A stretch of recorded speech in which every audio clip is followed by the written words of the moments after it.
A recent study conducted by researchers at the University of Adelaide and the Royal Adelaide Hospital has revealed promising results in reducing hospitalization rates among undernourished elderly individuals.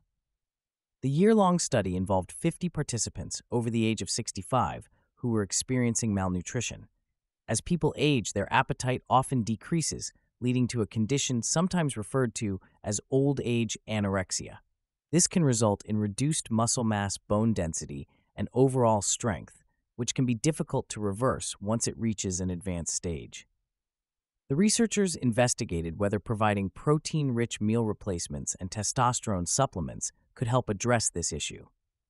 The study divided participants into different groups.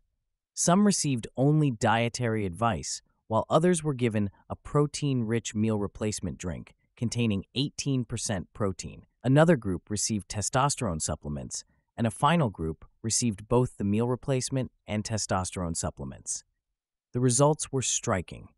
None of the individuals who received both the meal replacement and testosterone supplements required hospitalization during the year-long study period. Those who received either the meal replacement or testosterone supplements alone also spent fewer days in the hospital compared to those who only received dietary advice.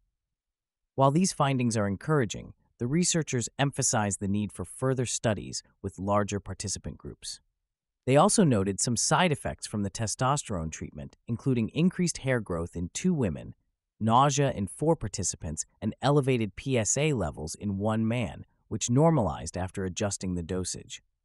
This highlights the importance of careful monitoring when administering such treatments to older individuals. Given the aging population in many Western countries and the rising healthcare costs associated with this demographic, these findings could have significant implications for reducing hospitalization rates and improving quality of life for older adults.